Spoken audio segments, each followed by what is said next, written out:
You know that feeling when you've already decided on something, and yet something inside of you still feels like you have to justify it to others?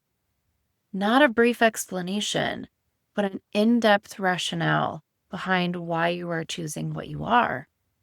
You explain your reasoning, you provide context, you anticipate an interrogation, you think through every possible critique. You may rehearse the conversation ahead of time, not because someone demanded an explanation, but rather in saying to yourself that this is what I've decided doesn't feel like enough. And this can happen so automatically that it feels like you're being considerate, thoughtful, a solid communicator. And under certain circumstances, that may be true. There's nothing inherently wrong about explaining yourself. Sharing your perspective can certainly create a deeper understanding between two people. However, there's an important distinction between choosing to explain the why behind your decision and feeling this pressure as though you have to. Those are two very different experiences. One comes from freedom, a relaxed, thoughtful choice. The other often comes from protection, from learned stress and tension in your body around what would often happen in the past when you would make independent choices or assert yourself. As children, we're constantly learning about relationships. We're learning what helps us feel safe, what helps us stay connected. And if your choices, thoughts, and preferences were welcomed with curiosity, were taken seriously, you gradually learned that your perspective mattered. You didn't have to convince someone that your experience was real. And for other people, early relationships weren't often like that. Maybe your intentions were questioned, or your feelings were dismissed. Maybe your decisions were criticized.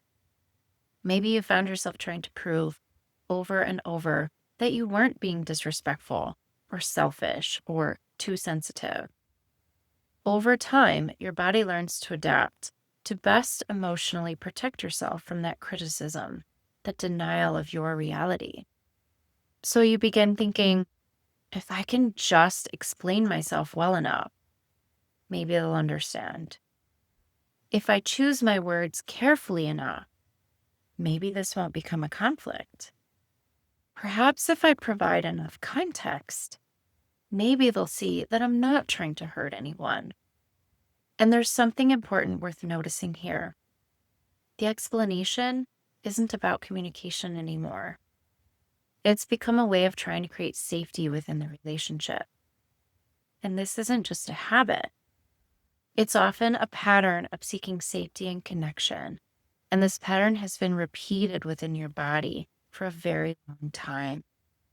When relationships have felt unpredictable, your body learns to step into high alert and anticipate the tension or conflict that's coming. Those early experiences of being consistently belittled, criticized, misunderstood doesn't simply feel frustrating. Especially for a child, it feels deeply unsettling. Your nervous system begins treating explanation as protection because at one point in your life, it may have reduced the conflict.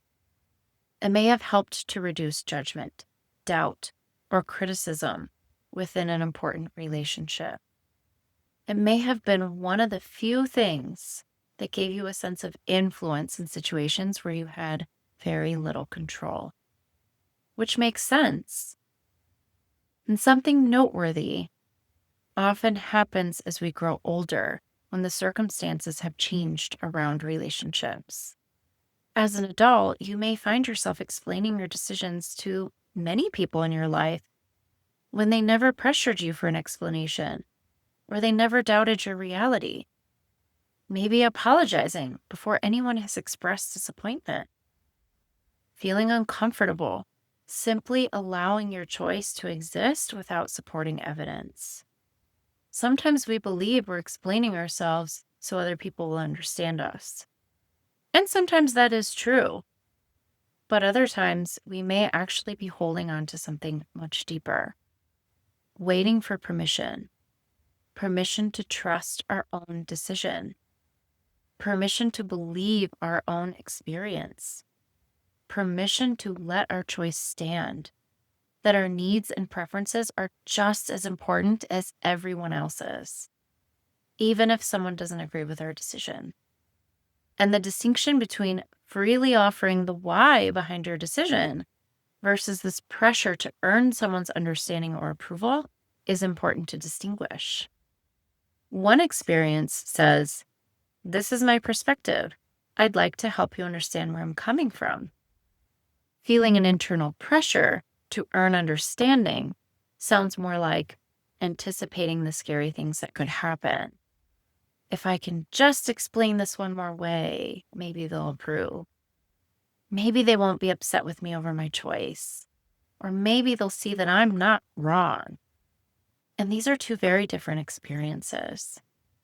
The first is rooted in safety and connection. The other is often rooted in fear and protection. As we continue growing in our relationship with ourselves, the opportunity to begin noticing the difference between wanting to share your perspective and feeling responsible for managing someone else's reaction to your perspective begins to feel more accessible. You begin recognizing that not everyone has to agree with your decision for it to be thoughtful. Not everyone has to understand your experience for it to be real. Not every uncomfortable emotion someone else experiences belongs to you. And perhaps it makes sense for you to reflect on this question. When I feel the need to explain myself, what am I hoping the explanation will accomplish? Am I trying to foster connection and understanding? Or am I hoping it will create enough safety for me to trust my own decision? And that reflective curiosity has the potential to offer more space to restore your self-trust and the confidence that your decisions and experiences are completely valid without needing a lengthy explanation. As always, take good care of yourself. You're so worth it.